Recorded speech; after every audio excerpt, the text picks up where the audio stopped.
Rest in peace, old dirty. See, my name is the ODB. Dirty bastard. Wu-Tang, Wu-Tang, Wu-Tang, Wu-Tang. Salut les Vatosokos, j'espère que tout le monde se porte bien. On se retrouve pour une nouvelle petite vidéo. Et oui, vu que la trêve hivernale continue toujours, on fait des nouvelles petites vidéos. Et donc on va cette fois-ci faire une vidéo. Tout simplement, la vidéo ne sera pas longue, à peu près une dizaine de minutes, pour parler du plus grand et du plus puissant et du plus dangereux label de rap qui existait. C'est-à-dire celui-là, Death Row Records. Death Row Records est un label qui a produit des rappeurs comme Tupac, comme Dr. Dre au début de sa carrière, juste après NWA, et qui a produit plein d'autres trucs, Snoop Dogg aussi évidemment, qui est donc le patron de Death Row, c'est tout simplement Suge Knight. Alors Suge Knight, c'est un personnage très controversé, qui est encore aujourd'hui, je crois, en prison pour avoir menacé beaucoup de rappeurs, soi-disant aussi des assassinats. Il était aussi lié à soi-disant à la mafia. Enfin, il y en a qui disent qu'il était lié un peu à la mafia, qu'il avait des contacts avec des mafieux en tout cas. Il avait aussi des policiers de LAPD dans sa poche. Enfin, plein de dossiers comme ça. Alors bien sûr, ça serait trop long de parler de Death Row Records. Parce qu'il y a tellement de trucs à dire, ça serait trop long, ça serait des vidéos de 4-5 heures. Donc là, c'est un résumé, hein, la vidéo que je vais vous montrer, c'est un résumé de ce qui était Death Row Records et de ce qu'il représentait dans le monde du rap. Et beaucoup de rappeurs et beaucoup de gens avaient peur de ce label, avaient peur de Suge Knight et de tous ces sbires, parce que c'était quand même un mec assez dangereux dans l'ensemble. Il y en a même qui disent que c'est lui qui a fait tuer Tupac parce que le label à un moment commençait un petit peu à perdre de l'argent, à tomber dans le puits, on va dire ça comme ça, et qui justement pour remonter le label, il a commandité le meurtre de Tupac. Alors est-ce que c'est vrai, est-ce que c'est pas vrai? Voilà, il y a des rumeurs comme quoi c'est oui, il y a d'autres rumeurs comme quoi c'est non. Voilà, après il y a eu la guerre East Coast West Coast avec Notorious B.I.G. et Tupac. Alors bien sûr il y en a qui disent que c'est des potes à Notorious B.I.G. qui ont tué Tupac et vice versa, c'est des potes à Tupac quand Tupac s'est fait buter qui ont été tués Notorious B.I.G. Voilà. En tout cas, on ne sera jamais le fin fond de l'histoire. Tout ce que je sais, c'est que c'est une histoire que c'est comme personne ne saura jamais qui a vraiment tué Kennedy. Bah là, c'est à peu près pareil. Et évidemment, dans ce petit résumé, on vous donne une petite partie de ce que c'était Death Row. Voilà. On va tout de suite regarder la vidéo et on se retrouve juste après, à la fin. Bon visionnage. À tout de suite. Ain't no other record company out there that sold as many records as we did. All these weak rappers, Nas, all these suckers, they battling off of East and West like this is a game. This ain't no game. If this was chess, we'd be yelling checkmate 3 years ago. Any artist out there want to be an artist and want to stay a star, don't want to have to worry about the executive producer trying to be all in the videos, all on the record, dancing. Come to Death Row.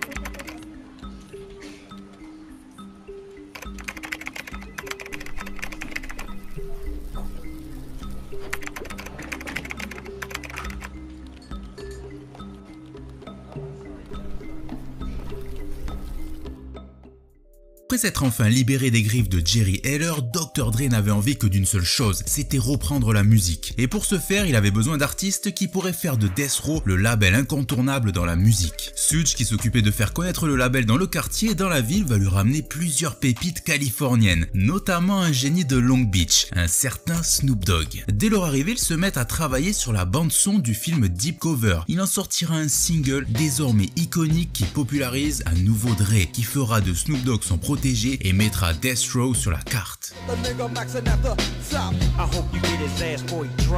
Après un tel succès, le label ne prendra pas de pause et appuiera sa volonté de domination avec la sortie du premier album Chronic, le premier album solo de Dre. En véritable visionnaire et précurseur, Dr. Dre popularisera la G-Funk à travers de nombreux morceaux et vendra plus de 3 millions d'exemplaires dans une époque où le streaming n'existait pas. Ces sonorités propres à la côte ouest vont connaître un tel succès qu'on les retrouvera dans plusieurs classiques des rappeurs de la côte est.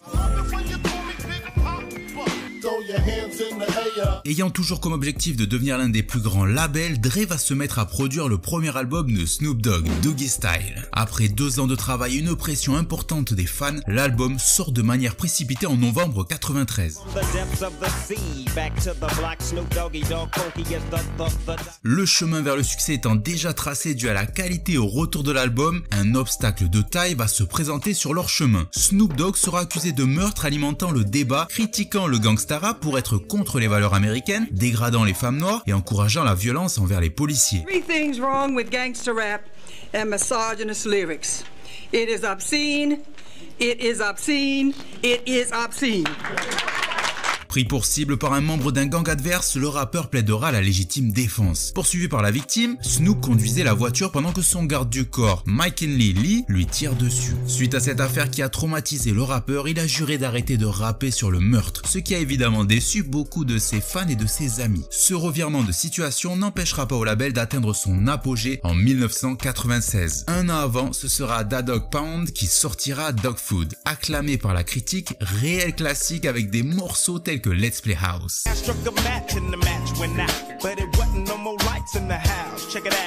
Puis viendra le rappeur avec son lot de problèmes, la légende, celui qui va tout changer pour Death Row Records, Tupac. Avec la sortie de All Eyes on Me, certifié 15 fois platine, Death Row Records devient le label le plus puissant des États-Unis.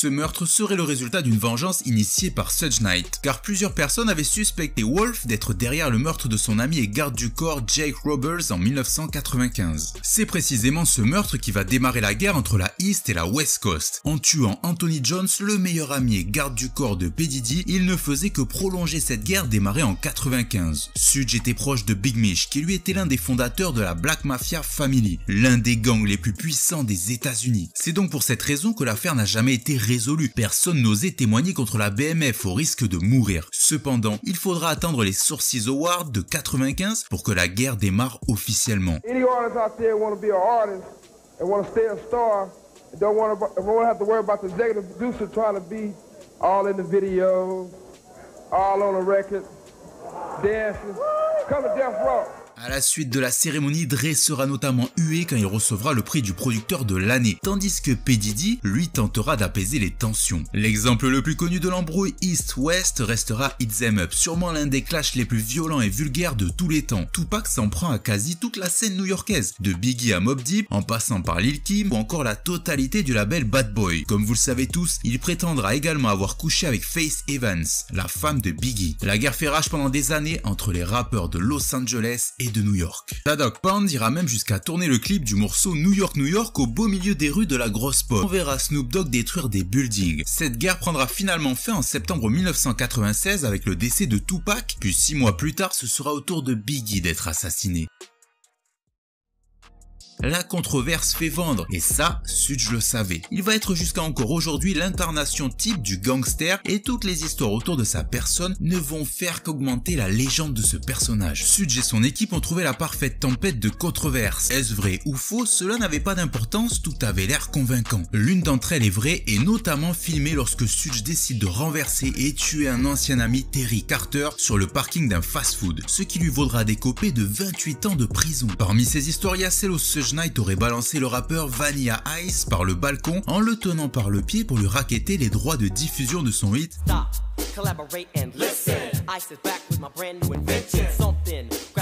Toutefois, Vanilla Ice a nié les faits. with about 5 other guys. He just says, you know, Rob, me and you, let's go to the balcony and talk. And he brings a stack of papers about 300 papers thick. So I signed the pieces of paper there, and it allowed him to have a few points on the record to the extreme, which turned out to be worth millions of dollars. L'histoire aurait été exagérée pour jouer encore une fois sur l'image de Death Row Records et de son plus fier représentant Suge Knight. L'une des principales contradictions du label, mais qui fait également leur génie, c'est d'avoir permis au gangsta rap de devenir mainstream. La G-Funk offre une musicalité que n'offrait pas encore New York. La spécificité de la G-Funk, popularisée par Dre notamment, est l'utilisation de synthétiseurs analogiques, de tempo lent, de samples de funk, de voix féminines et de basses profondes. En prenant le style de vie des gangs, le label participe également à sa popularisation de ses codes vestimentaires. Aujourd'hui, il n'est pas rare de voir des hoodies ou même des paires inspirés directement des bandanas que portaient les membres des Crips ou des Bloods. Ce style va s'implanter partout, notamment grâce au jeu GTA et à la BO qui va avoir une influence monstre sur la culture. Néanmoins, aujourd'hui le label appartient au passé, mais celui qui l'a quitté en 1998 souhaitait le diriger. S'il était en charge 5 ans plus tôt, il a confié qu'il aurait signé de nombreux rappeurs de la côte ouest tels que Roddy Ricch ou encore YG. Quoi qu'il en soit, Death Row Records restera à tout jamais dans la légende, que ce soit pour son aspect positif ou bien négatif, mais bien évidemment aussi pour Suge Knight qui restera toujours ce personnage mystérieux qui est craint encore aujourd'hui. Et voilà, j'espère que ça vous a plu. Voilà, petite vidéo, je vous l'avais dit, pas très grande. Alors j'espère maintenant que vous voyez à peu près ce que représentait le label Death Row. Mais ça reste quand même un label qui a produit des stars et qui a formé des stars du rap. Malgré tous ses côtés négatifs, mais voilà, donc ces côtés négatifs malheureusement pourrissent un peu l'image de Death Row, mais je voulais aussi que vous sachiez exactement qui était le label Death Row, considéré comme le label le plus puissant, le plus dangereux de toute l'histoire du rap.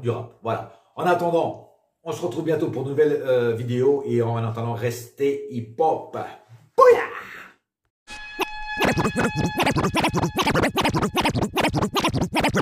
Rest in peace, Old Dirty. See, my name is the ODB.